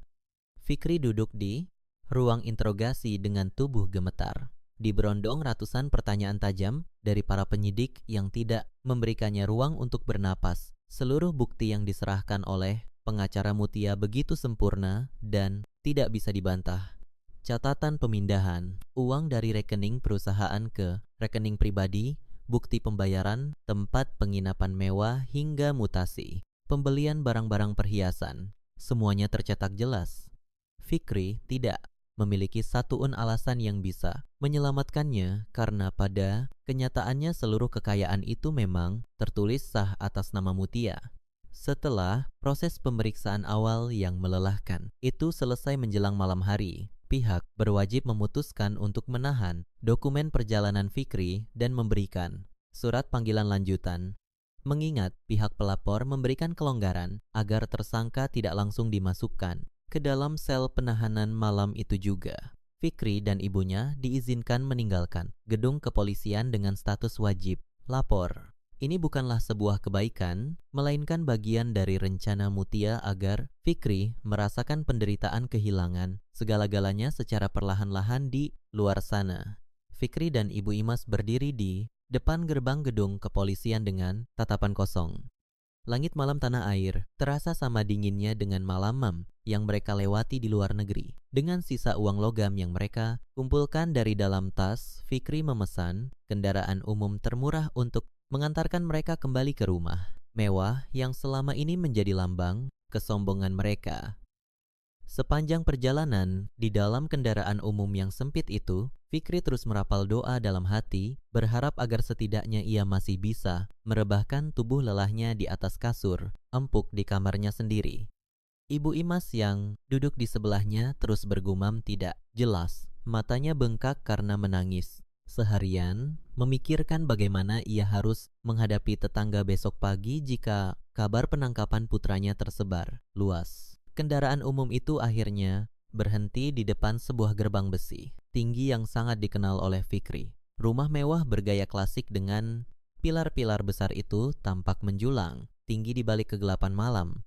Namun, ada pemandangan yang membuat jantung Fikri seakan berhenti berdetak. Gerbang besi yang biasanya selalu terbuka lebar untuk menyambut kendaraannya kini tertutup rapat dan dililit oleh rantai besi tebal beserta gembok berukuran besar. Tidak ada satuan lampu yang menyala di bagian dalam rumah. Di depan gerbang tersebut berdiri 2 orang, petugas keamanan berseragam gelap yang belum pernah Fikri lihat sebelumnya. Dengan langkah ragu dan dada berdebar kencang, Fikri mendekati pintu gerbang tersebut, menarik rantai besi itu untuk mencoba membukanya. "Hei, apa yang Anda lakukan? Jangan sembarangan menyentuh pagar rumah orang," bentak salah satu petugas keamanan dengan suara keras, mengerahkan cahaya senter tepat ke wajah Fikri. Fikri menyipitkan mata menahan silau cahaya tersebut. "Saya pemilik rumah ini. Buka gerbangnya sekarang." "Enggak. Berani-beraninya kalian menggembok rumah saya. Siapa yang menyuruh kalian?" Petugas keamanan itu menurunkan senternya dan memandang Fikri dari atas ke bawah dengan tatapan meremehkan. Pakaian Fikri yang lusuh dan kotor sama sekali tidak mencerminkan sosok seorang pemilik rumah mewah. "Anda pasti saudara Fikri. Maaf saja, Anda sudah tidak memiliki hak atas bangunan ini. Rumah ini telah resmi dikosongkan dan dijual oleh pemilik sahnya Nyonya Mutia. 3 hari yang lalu, seluruh perabotan berharga sudah dipindahkan ke tempat lain. Majikan baru kami yang membeli rumah ini memerintahkan untuk menggembok seluruh akses masuk dan melarang Anda menginjakan kaki selangkah pun di area pekarangan." Jelas petugas itu dengan nada tegas mengusir Fikri dengan gerakan tangannya. Ibu Imas yang baru saja turun dari kendaraan langsung berlari mendekati gerbang dengan napas tersengal. "Kalian pasti berbohong. Ini rumah anak saya. Mutia tidak berhak menjual rumah ini tanpa seizin suaminya. Buka pintunya, saya mau masuk. Saya lelah dan mau tidur di kamar saya." Ibu, surat kepemilikan bangunan ini mutlak atas nama Nyonya Mutia sejak awal dibeli. Saudara Fikri tidak punya hak apa-apa secara hukum. Kalau ibu masih bersikeras masuk, kami akan memanggil polisi karena tindakan penerobosan. Oh, ya. Nyonya Mutia berpesan untuk mengembalikan barang-barang pribadi kalian berdua. Semua barang murahan milik kalian sudah kami kumpulkan di sudut jalan sana. Silakan diambil dan jangan pernah kembali lagi ke sini, ujar petugas keamanan itu sambil menunjuk ke arah tumpukan benda di bawah tiang lampu jalan yang letaknya agak jauh dari gerbang. Fikri dan ibunya berjalan dengan sisa-sisa tenaga yang ada menuju tempat yang ditunjuk oleh petugas tersebut. Di bawah cahaya lampu jalan yang temaram, mereka menemukan 3 buah kotak kardus bekas bungkus mie instan. Fikri membuka salah satu kotak tersebut dengan tangan gemetar. Isinya adalah pakaian-pakaian lama Fikri yang dibeli sebelum ia menikah dengan Mutia, beberapa helai pakaian usang milik ibu Imas, dan sepasang sepatu murah yang haknya sudah aus. Seluruh barang-barang mewah hasil pembelian dari uang perusahaan, koleksi jam tangan mahal, perhiasan emas milik ibu Imas, hingga pakaian-pakaian bermerek telah disita, semuanya oleh Mutia. Mereka benar-benar diusir seperti hama pengganggu. Tidak disisakan satu benda pun yang memiliki nilai jual. Fikri jatuh terduduk di aspal jalanan, memandangi tumpukan kardus berisi pakaian usang itu dengan pandangan hancur. Rumah tempat ia bernaung, harta yang ia banggakan, kendaraan yang ia pamerkan, semuanya telah raib bagai ditelan bumi. Ibu Imas menangis terseduh-seduh, memeluk lututnya sendiri di pinggir jalan raya yang sepi. Tidak ada lagi jalan kembali. Dengan terpaksa, Fikri harus meminjam sedikit uang dari petugas keamanan tadi dengan merendahkan harga dirinya hingga ke titik terendah demi menyewa sebuah tempat bernaung sementara. Mereka akhirnya menemukan sebuah hunian sempit yang pengap di perkampungan padat, penduduk jauh di pinggiran kota. Tempat itu hanya berupa satu ruangan kotak, berdinding batako yang terasa sangat panas tanpa ada penyejuk ruangan dan berbau tidak sedap. Tidak ada ranjang, empuk, hanya selembar tikar tipis yang menutupi lantai semen yang dingin. Di sanalah Fikri dan Ibu Imas menghabiskan sisa malam mereka, meratapi nasib buruk yang terus-menerus menghantam tanpa henti. Keesokan paginya, matahari bersinar terik menembus jendela kecil di hunian sempit itu. Fikri terbangun dengan tubuh yang terasa sakit di setiap persendiannya. Ia melihat ibunya masih tertidur pulas karena kelelahan yang luar biasa. Fikri meraih telepon genggam murah yang sempat ia beli dari sisa uang saku pemberian petugas malam tadi untuk keperluan wajib lapor. Saat ia menghidupkan sambungan internet, puluhan pemberitahuan langsung meledak di layar teleponnya. Hati Fikri berdesir hebat saat ia membuka sebuah aplikasi percakapan. Ia menemukan sebuah grup obrolan yang berisi seluruh rekan kerja, bawahan, kolega bisnis hingga keluarga besarnya. Di dalam ruang obrolan tersebut terpampang dengan sangat jelas beberapa gambar tangkapan layar percakapan. Gambar pertama adalah pesan putus asa Mutia dari ruang perawatan intensif yang memohon bantuan. Gambar kedua adalah foto Fikri, Ibu Imas, dan Dina yang sedang tertawa bahagia di luar negeri. Gambar ketiga adalah balasan kejam dari Fikri dan Ibu Imas yang menyuruh Mutia mengurus semuanya sendirian dan menganggapnya merepotkan. Bukti-bukti kekejaman itu diunggah oleh pengacara Mutia ke semua jaringan sosial yang melibatkan nama Fikri dengan kalimat penutup yang sangat menohok. Inilah sosok asli dari pria yang mengaku sebagai direktur hebat, seorang suami, dan anak parasit yang berpesta porora di atas penderitaan istri dan anaknya yang sedang berjuang melawan maut. Komentar-komentar yang mengalir di bawah kiriman tersebut benar-benar menghancurkan mental Fikri tak tersisa. Rekan kerja yang dulunya menghormatinya kini mengutuknya dengan kata-kata kasar. Keluarga besar yang tadinya menyanjung, Ibu Imas kini berbalik menghujat dan memutuskan hubungan persaudaraan dengan mereka. Fikri membaca setiap makian itu dengan napas sesak. Dadanya terasa sangat sakit seolah ada batu besar yang menimpanya. Ia telah kehilangan harta, kehilangan jabatan, dan kehilangan tempat tinggal. Dan kini Mutia memastikan bahwa Fikri juga kehilangan seluruh nama baik dan kedudukan sosialnya di mata dunia.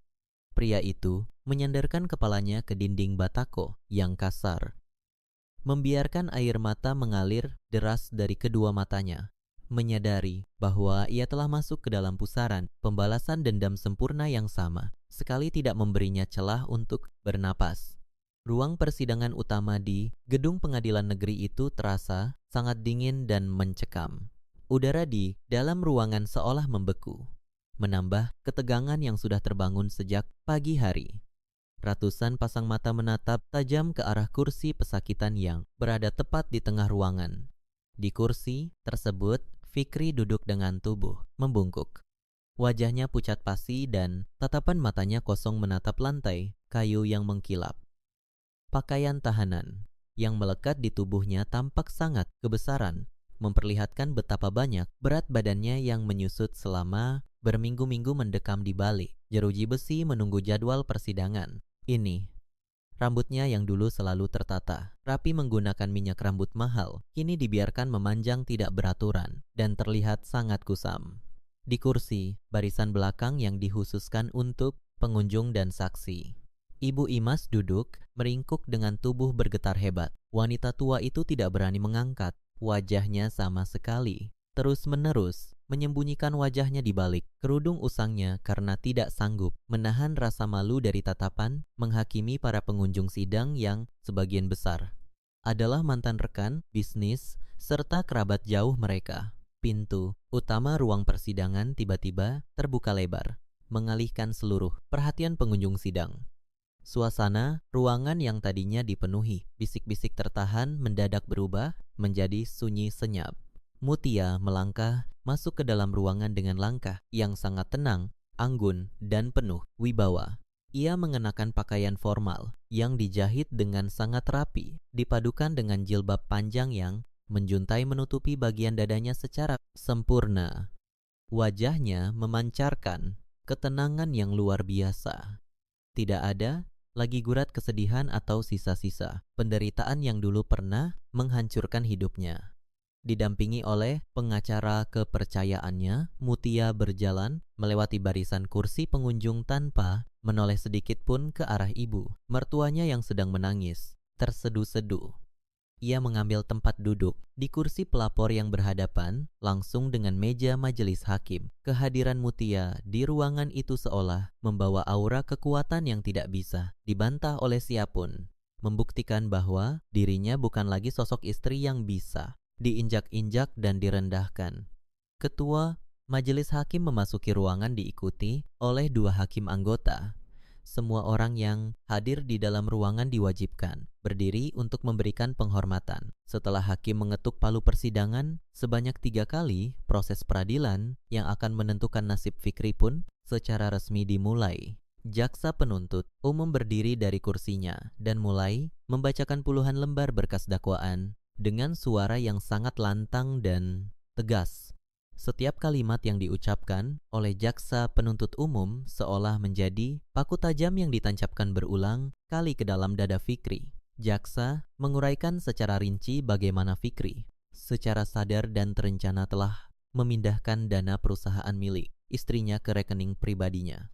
Semua bukti transaksi yang mencakup pembelian barang mewah untuk wanita lain, pembayaran tiket perjalanan luar negeri, hingga biaya penginapan kelas atas dibeberkan secara terbuka tanpa ada satu un yang terlewatkan. Jumlah kerugian materi yang dialami oleh Mutia mencapai angka yang sangat fantastis. Belum lagi kerugian moral yang diakibatkan oleh penelantaran istri dan anak di saat situasi yang sangat mempertaruhkan nyawa. Fikri mendengarkan semua dakwaan itu dengan napas yang semakin sesak. Ia mencoba mencari pembelaan melalui pengacara yang disediakan oleh negara untuknya. Namun bukti-bukti yang diserahkan oleh pihak Mutia terlalu sempurna. Surat kepemilikan perusahaan, bukti mutasi bank, dan seluruh dokumen Hukum menunjukkan bahwa Mutia adalah pemilik satu-satunya atas seluruh kekayaan tersebut. Pengacara Fikri bahkan terlihat kesulitan untuk sekadar memberikan bantahan kecil. Saat hakim memberikan kesempatan kepada Fikri untuk memberikan tanggapan atas dakwaan tersebut, pria itu justru menangis, terseduh-seduh di depan pelantang suara. Kesombongannya benar-benar telah rata dengan tanah. Ia memutar tubuhnya menghadap ke arah meja tempat Mutia duduk, lalu dengan gerakan tiba-tiba ia menjatuhkan dirinya dari kursi pesakitan hingga kedua lututnya membentur lantai ruang sidang dengan cukup keras. Mutia, aku mohon ampun. Tolong cabut semua laporan ini. Aku suamimu, Mutia, ayah dari anakmu. Apakah kamu tega melihat ayah dari anakmu membusuk di dalam penjara? Aku mengaku salah, aku khilaf, terbawa nafsu duniawi.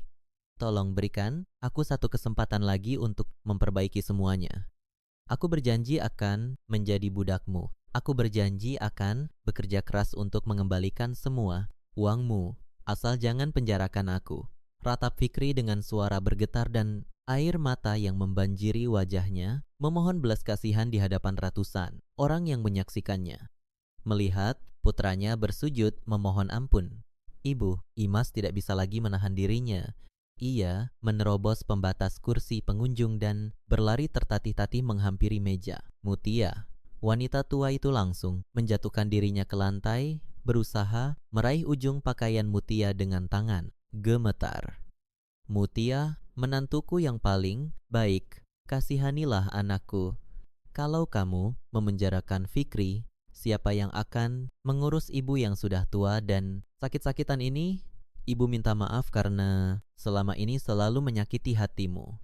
Ibu berjanji tidak akan mencampuri urusan rumah tangga kalian lagi.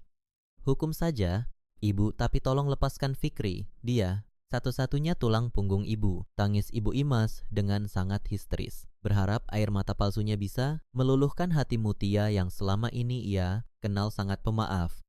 Ruang sidang menjadi sangat riuh. Beberapa petugas keamanan segera bergerak maju untuk menarik Ibu Imas dan Fikri agar kembali ke tempat semula. Namun Mutia mengangkat sebelah tangannya memberikan isyarat kepada petugas keamanan untuk berhenti sejenak. Mutia menatap dua orang yang sedang bersujud di lantai itu dengan pandangan yang sangat datar. Tidak ada kilatan kemarahan di matanya, tidak ada juga raut kebencian. Yang ada hanyalah sebuah ketegasan mutlak dari seseorang yang telah memutus semua tali perasaan. Mutia menarik napas panjang lalu mengucapkan kalimatnya dengan artikulasi yang sangat lambat dan jelas, memastikan setiap kata terdengar hingga ke sudut terjauh ruang persidangan tersebut. Mas, Fikri, Ibu, kalian menangis memohon ampun sekarang bukan karena kalian menyesali perbuatan kalian kepadaku dan bayiku. Kalian menangis karena kalian ketakutan menghadapi hukuman penjara dan kemiskinan, ucap Mutia dengan nada suara yang sangat tenang namun sangat mematikan. Ibu dulu bilang aku merepotkan dan menyusahkan anak ibu. Kalian menyuruhku mengurus semuanya sendirian saat nyawa darah daging kalian sendiri sedang berada di ambang kematian. Kalian memamerkan kesenangan di atas penderitaanku. Sekarang silakan urus konsekuensi perbuatan kalian sendiri. Jangan merepotkan aku lagi. Setelah mengucapkan kalimat penutup tersebut, Mutia mengalihkan pandangannya ke arah ketua majelis hakim dan menganggukkan kepalanya, menandakan bahwa ia tidak akan pernah berdamai atau mencabut laporannya. Fikri ditarik paksa oleh petugas keamanan untuk kembali duduk di kursi pesakitan. Sementara Ibu Imas dibawa keluar dari ruang sidang karena terus-menerus membuat keributan yang mengganggu jalannya peradilan. Proses persidangan pun dilanjutkan pada tahap pembacaan putusan akhir. Ketua majelis hakim membacakan seluruh pertimbangan hukum dengan suara yang menggema. Semua bukti telah sah dan meyakinkan bahwa Fikri bersalah melakukan tindak pidana penggelapan dan pencurian aset berharga. Berdasarkan seluruh fakta persidangan, keterangan saksi, dan alat bukti yang sah, pengadilan memutuskan bahwa saudara Fikri terbukti secara sah dan meyakinkan bersalah melakukan tindak pidana.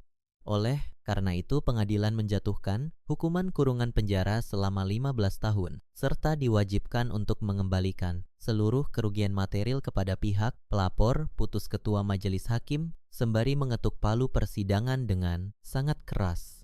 Suara ketukan palu itu menjadi penanda berakhirnya kehidupan Fikri yang bebas. Ia menjerit tertahan saat petugas langsung memborgol kedua tangannya untuk dibawa menuju kendaraan tahanan yang sudah menunggu di halaman belakang gedung pengadilan. Pembalasan Mutia telah selesai dengan sempurna. Pengkhianatan itu telah dibayar lunas hingga ke akar-akarnya. 3 tahun telah berlalu sejak peristiwa yang mengubah seluruh jalan kehidupan Mutia.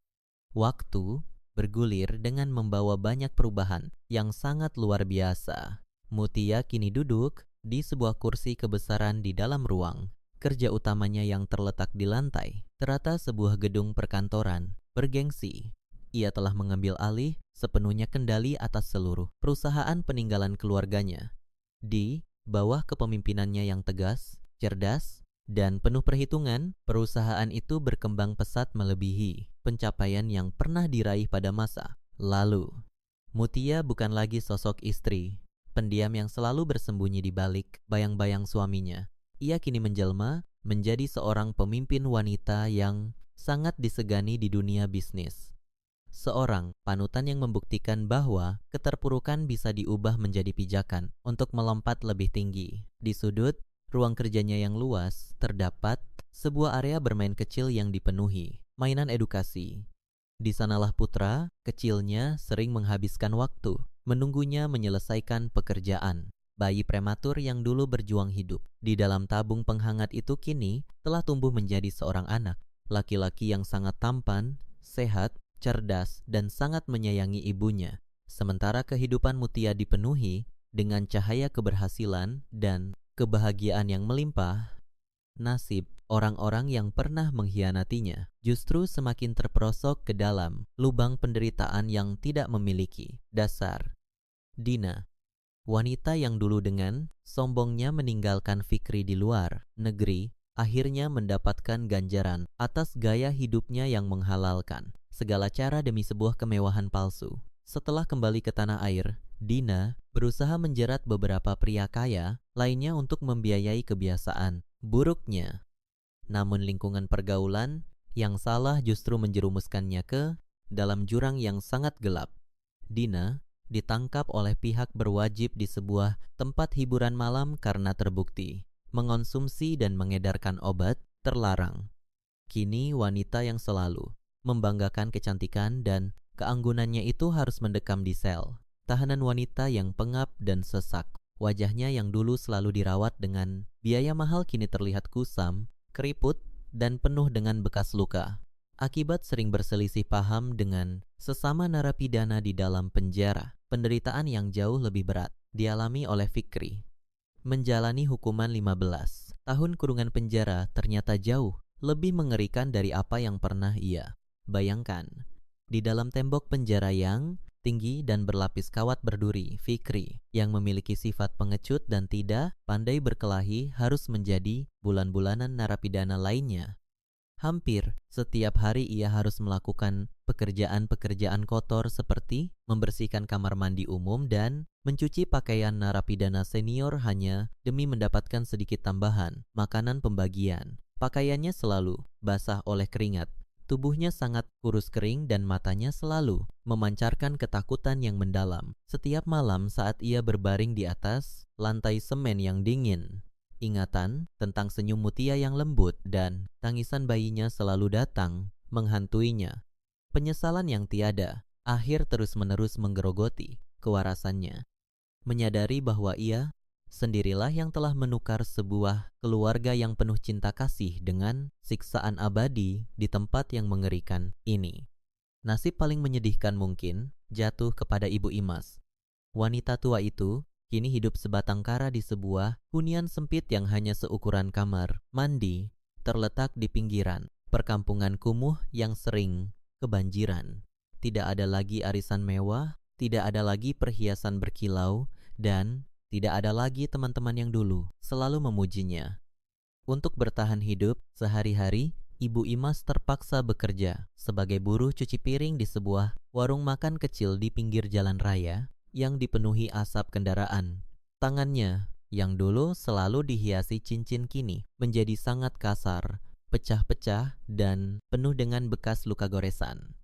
Suatu siang yang sangat terik saat Ibu Ima sedang menggosok panci yang berkerak tebal, pandangannya tidak sengaja tertuju pada layar televisi usang yang terpasang di dinding warung makan tersebut.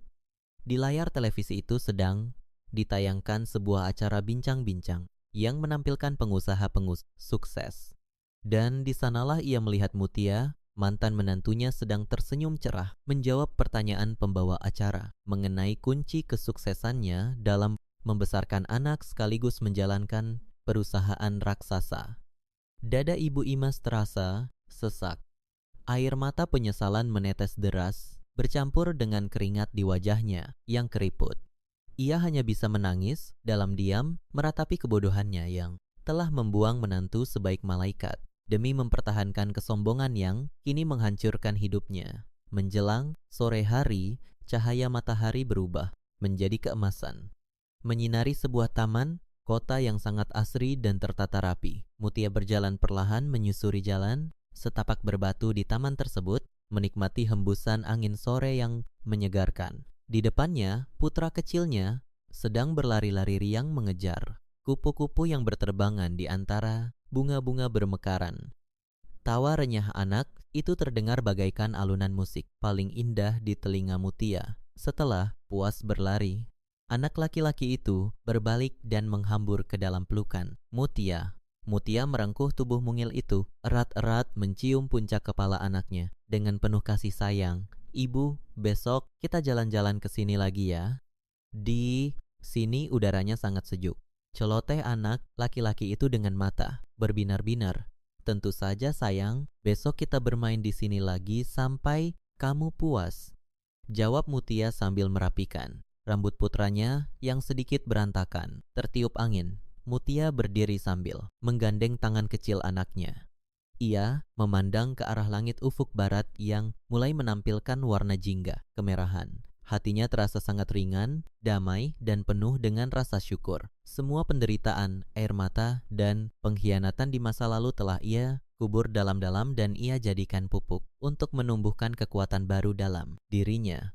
Ia telah membuktikan bahwa memaafkan tidak selalu berarti kembali bersama para pengkhianat. Terkadang cara terbaik untuk memaafkan masa lalu adalah dengan menghukum para pelaku kejahatan dengan seadil-adilnya, lalu melangkah maju menuju masa depan yang gemilang. Badai besar yang dulu nyaris menenggelamkannya kini telah berlalu, menyisakan langit cerah bagi Mutia dan putranya untuk menulis lembaran kehidupan yang baru. Mutia tersenyum tulus, meyakini dengan sepenuh hati bahwa pada akhirnya karma kehidupan selalu tahu kemana ia harus mengirimkan tagihan bayarannya secara lunas dan sempurna. Kejahatan akan selalu menuai kehancuran, sedangkan ketabahan seorang ibu akan selalu berbuah kebahagiaan abadi. Tangan mereka terus bergandengan, melangkah perlahan meninggalkan taman itu menuju kehidupan nyata yang penuh dengan cinta dan kedamaian yang sesungguhnya.